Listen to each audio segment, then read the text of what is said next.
Hello అండి, welcome to our channel. ఈరోజు నేను చూపించబోయే రెసిపీ సొరకాయ దోశ అండి. Bottle gourd dosa. ఇది సొరకాయ చిక్కు తీసేసి పైన ఉన్న చిక్కు తీసేసి చిన్న చిన్నగా చాప్ చేసి పెట్టేసుకున్నాను. తర్వాత దీనికి దోశ కావాల్సిన ఇంగ్రీడియంట్స్ ఆల్రెడీ నేను నానబెట్టేసుకున్నానండి. ఒక 4 to 5 hours నానాలి. మినబ్యాళ్ళు, బియ్యము, శనగబ్యాళ్ళు అండి. బియ్యము మనం 1 కప్ తీసుకుంటే శనగబ్యాళ్ళు 1 స్పూను, మినబ్యాళ్ళు 1/2 కప్ తీసుకోవాలి. కొంచెం మెంతులు అన్నీ వేసేసి వాష్ చేసేసి నీట్గా ఒక 4 to 5 hours నానబెట్టానండి. ఇవి ఇన్స్టంట్ దోశనే. ఇప్పుడు ఇవి నేను మిక్సీకి వేసేస్తున్నానండి. వాటర్ నేను ఆల్రెడీ నానబెట్టాను కదా, అవే వాటరే యూస్ చేస్తానండి. కావాల్సినన్ని మనము అవే వాటరే అవి వేస్ట్ చేసుకోకుండా అవే వేసుకుంటే దీనిలోనివన్నీ వాటర్లోకి వచ్చేసింటాయి కదండి నానితే. సో అందుకనేసి నేను అలానే వేస్తాను. ఇప్పుడు నేను 2 times వేద్దామనేసి కొంచెం కొంచెం తీసుకున్నానండి. మనం తీసుకున్న క్వాంటిటీని పట్టించి ఒకటేసారి అయినా వేసుకోవచ్చు. ఇప్పుడు మిక్సీకి వేసేసుకుందామండి. ఇప్పుడు నేను ఇది 2 బ్యాచెస్లో వేసుకున్నానండి. పిండి అంతా కలిపి 2 బ్యాచెస్లో వేసుకొని అంతా మిక్స్ చేసి పెట్టేసుకున్నాను. దీంట్లో సాల్ట్ వేసుకుందాము. టేస్ట్కి తగ్గట్టు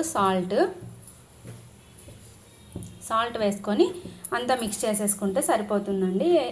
వాటర్ అయితే నాకు వాటర్ కన్సిస్టెన్సీ సరిపోతుంది. సో అందుకనేసి నేను వాటర్ అయితే వేయట్లేదు.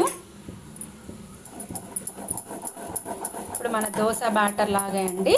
సో మనకు అవసరం లేదు నాకు వాటర్ అయితే. బాటిల్ గార్డ్ కదా సొరకాయ కాబట్టి దాంట్లోనే వాటర్ కన్సిస్టెన్సీ ఉంటుంది కాబట్టి నేను వాటర్ అయితే ఎక్కువ వేసుకోలేదు. చూసుకొని మళ్ళీ పిండి మిక్సీకి వేసుకున్న తర్వాత అంతా కలిపేసి ఒకసారి చూసుకొని వాటర్ వేసుకోవచ్చు.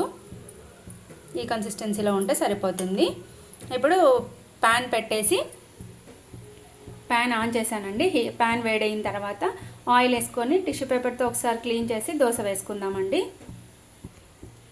ఇప్పుడు ఆయిల్ వేస్తున్నాను. కొంచెం ఒక 1/2 tablespoon ఆయిల్ అలా వేసుకొని టిష్యూ పేపర్తో ఒకసారి అంతా రబ్ చేసుకున్న తర్వాత మనము దోశ వేసుకుందామండి.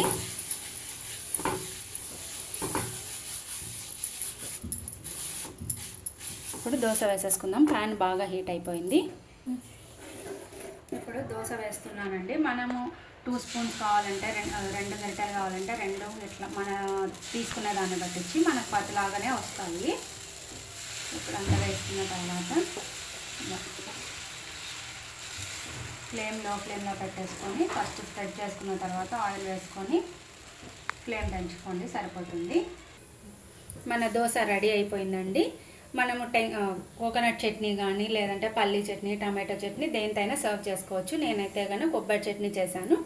వేడి వేడి సొరకాయ దోశ విత్ కొబ్బరి chutney. Thanks for watching. Please like, share and subscribe.